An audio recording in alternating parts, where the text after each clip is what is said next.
हमारे 6 शास्त्र हैं, 6 शास्त्र। कौन कौन से?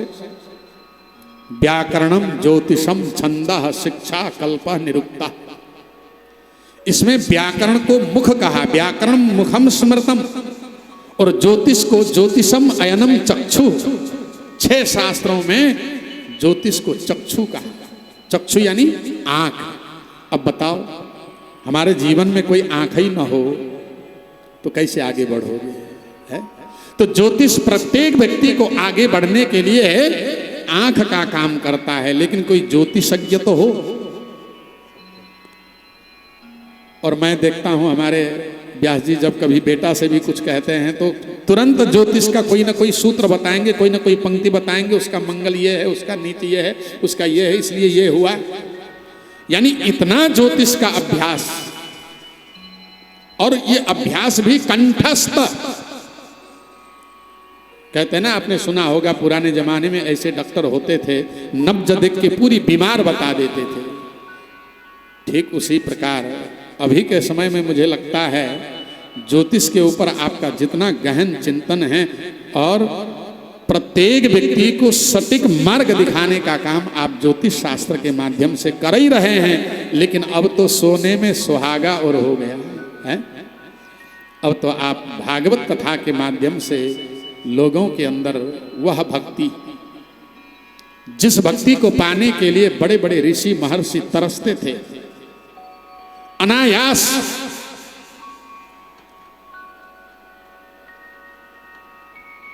श्रुतयोपि भिन्ना स्मृतयोपि भिन्ना नैको मुनिर्यस्य वच प्रमाणम धर्मस्य तत्वम निहितम गुहायाम महान जनो ये न गतास्य पंथा। वही मार्ग श्रेष्ठ है बंधुओं, जिस मार्ग को हमारे पूर्व पुरुषों ने जिया है। और पूर्व पुरुषों का मार्ग क्या है? बोले यही सत्संग सर्वोपरि मार्ग है। आप लोगों को पता है ना, जो कथा सुन रहे हैं, 88,000 ऋषि यही कथा कहाँ सुने थे? नैमिषारण्य तीर्थ में सुने थे। लेकिन नैमिषारण्य तीर्थ में पहले कथा नहीं हुई, पहले तो स्वाहा स्वाहा यज्ञ उन्होंने प्रारंभ किया। 88,000 ऋषियों ने जब स्वाहा स्वाहा करी, इतना भयंकर गुब्बारा सा धुआं निकला। और यज्ञ कितने दिन में पूर्ण होने वाला था? बोले हजारों वर्ष में। 1000 वर्ष लिखा है, सहस्र समम। लेकिन भाई 4-6 दिन 15 दिन व्यतीत हुआ तो धुएं के कारण सब ऋषि मुनि काले पड़ गए, समझो। आंखों में धुआं घुस गया। अब रोटी बनाते समय थोड़ी देर हवन के समय का धुआं आप नहीं सहन पाते हैं, तो वहां 88,000 ऋषियों का स्वाहा स्वाहा हवन का धुआं कैसे सहन हो पाएगा? अब ऋषि बड़े परेशान थे कि वेदों ने कहा है मानव कल्याण के लिए यज्ञ करो, यज्ञान भवति पर्जन्य पर्जन्यत अन्न संभवा। इतने में ही व्यास जी के शिष्य सूत जी पधारे। सूत जी को देखकर कहने लगे, सूत सूत चिरंजीव बदनो बदताम वर। हे सूत जी, बोले जुग जुग जियो और हमें भगवान की कथा सुनाओ, क्योंकि हम तो स्वाहा स्वाहा में लगे थे, लेकिन हमें लगता है स्वाहा स्वाहा से आत्मा कल्याण तो होगा, लेकिन शारीरिक कष्ट ज्यादा होगा। हवन बंद नहीं किया। ते एकदा तु मुनया प्रातर हूत हुताग्नया। बोले प्रातःकाल थोड़ा सा हवन करते हैं और अधिक से अधिक समय कथा सुनते हैं। सूत जी 88,000 ऋषियों को कथा सुनाते हैं। तो यज्ञ से कल्याण होगा, इसमें कोई संदेह नहीं है, लेकिन शरीर को तकलीफ होगा। और कथा सुनते समय देखो क्या बढ़िया बाबूजी सोफा में बैठे हैं, सब सोफा में बैठे हैं और एसी लगो भयो है, पंखा चल रहा है। अब जब इतना सहज ही भगवत प्राप्ति हो सके तो हमें वह कठिन मार्ग क्यों अपनाना है? लेकिन यज्ञ अनादि काल से हमारा वैदिक हिंदू सनातन धर्म में स्तंभ के रूप में खड़ा हुआ है, इसलिए यज्ञ को बहुत कम और सत्संग को ज्यादा। बिनु सत्संग विवेक न होई, राम कृपा बिनु सुलभ न सोई। तो आप लोगों को श्रीधाम वृंदावन में ये सत्संग जो मिल रहा है किस वजह से मिल रहा है? बोलो ना, है? बिनु सत्संग विवेक न हो, ये तो समझ में आ गया। बिना सत्संग से विवेक नहीं मिलता। लेकिन वो सत्संग मिलता कैसे है बताओ? राम कृपा बिनु।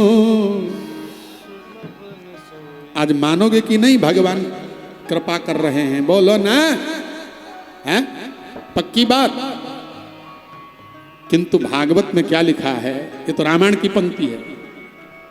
भाग्योदय न बहु जन्म समर्जिते न।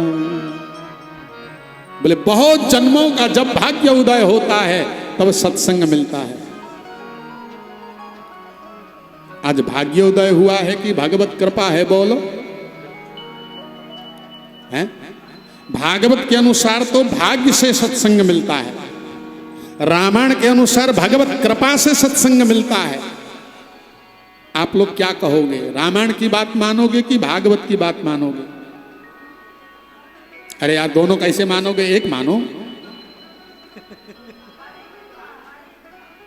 तो आप भाग्योदय नहीं मानते?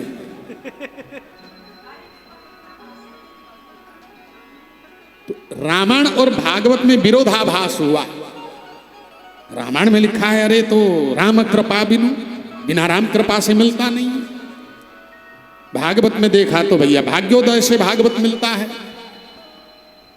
जब हमने गुरुजनों से पूछा, कंफ्यूज हो गए ना, जैसे आप लोग कंफ्यूज हो गए यार, भाग्य कहें कि भगवत कृपा कहें, और भाग्य न माने तो भैया हम भाग्यशाली हैं। जब भी वृंदावन धाम आए, और वृंदावन धाम में कौन आता है? जो भगवान का परिवार का होता है। क्योंकि आप लोग जो आपका परिवार का हो, जो प्रेमी हो, जो बंधुजन हो, जो नातेदार हो, जो रिश्तेदार हो, आप वहीं तो जाओगे कि पड़ोसी के वैसे ही वहां घुस जाओगे? बोलो ना। कि आप जब कहीं जा रहे होते हो, सामने में शादी हो रही है, ब्याह हो रही है, पार्टी हो रहा है, सीधे घुस जाओगे कि अपनों के वहां जाओगे? तो इससे सिद्ध होता है आप भगवान के परिवार के हैं, भगवान के फैमिली के हैं। जब भी आप वृंदावन धाम आए, सबसे पहली बात तो यह है। तो भाग को कमजोर मत कहो कि मेरा भाग कमजोर है। लेकिन अब ये हमको दुविधा दूर करना है कि हम भाग से आए हैं कि भगवत कृपा से आए हैं। देखो, अपने को कभी कमजोर नहीं समझो। हमारा भाग्य कमजोर है समझ समझना। कोई कमजोर कहे तो अपने आप स्वयं कहो कि मैं भाग्यवान हूं। तो जब हमने गुरुजनों से पूछा ये सत्संग मिलता कैसे है? भागवत के अनुसार तो भाग्योदय, रामायण के अनुसार भगवत कृपा। तब गुरुजी ने कहा माता पिता और गुरुजनों का आशीर्वाद, ये त्रिवेणी संगम जब एकत्रित होता है तब जाके उसको ऐसा दिव्य सौभाग्य मिलता है। तो आप लोगों के ऊपर तीनों का ये संगम आज फलीभूत हो रहा है।